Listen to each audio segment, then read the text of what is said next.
Greetings, my fellow imposters, and a good time of day to you, whenever and wherever this may find you. We're born into a set of pre-existing beliefs, routines, rules, and limitations. We don't stand a chance. I recently heard Jack White say in an interview, as he was referring to one of his own songs, that we may all be just boys and girls trapped in adult bodies. There's something both adorable and tragic about that statement. I suppose you cannot just thrust a newborn into the chaos of the world and expect them to survive. Even a baby deer that can walk almost immediately after birth needs the safety that a mother's proximity provides and the structure and rhythm of the herd in order to survive. Nonetheless, we learn very quickly to resent the very rules that are set in place to protect us. There's something inside all of us that keeps screaming and clawing away at the very fabric of those rules in a bid to express who we truly are. We do this very well as kids. Sure, some of it is poor impulse control, some of it is silly or plain stupid, but sometimes wonderful things come about from silly and stupid, and we get educated out of it. A guardian's job surely is to encourage both and provide a safe environment for it rather than prevent it altogether. And as a parent, I know how tricky that is and how much work it takes. It's certainly easier to not have to contend with that at all. Nip it in the bud. At the same time, I vividly remember being 6 and 7 years old and internally questioning, and if not questioning, intensely disliking many things I had to conform to at home, in school, or on the street. Once you're older, you realize how some of those rules served you well actually, and saved your butt. But others still harbor nothing but resentment. And here's where the insidious aspect of it comes into play. You spend roughly the first 20 years of your life, realistically speaking, yearning to break free.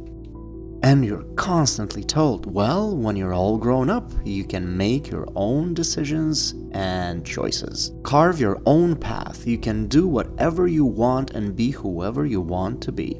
It's sold to us as some sort of turning point, almost like an invisible switch that someone else has to flip and set you free. So that overnight you can set that tiny little rebel voice you've been hearing in your head ever since you grew out of diapers finally free. The thing is, that little voice, it's been growing and getting progressively angrier and more impatient. And you rebel like there's no tomorrow and nothing left to lose, waiting, begging for someone to finally flip that switch. That day never really comes. You move out, and you move on. Curfews turn into hard deadlines, milk and cookies turn into beer and chips, Saturday morning cartoons turn into hangovers.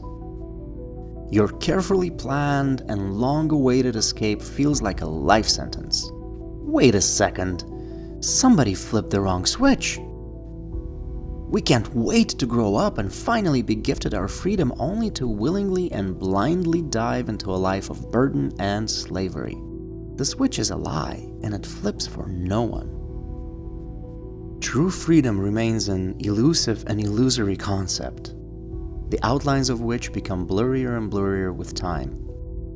So much so that any average adult would most probably struggle to define what true freedom would mean for them. The simple truth is, there is no switch, and we need to make sure future generations understand this. Let's not sell meaningful adulthood as sweet freedom to our children anymore, please. Let's adequately prepare them to hold their own in this theater of trials and terrors, beauty and bliss. And let's encourage them to stay silly. This has been another pseudo-intellectual and quasi-philosophical rant. I'm Alexander Kurlov. Thank you for listening. Be good.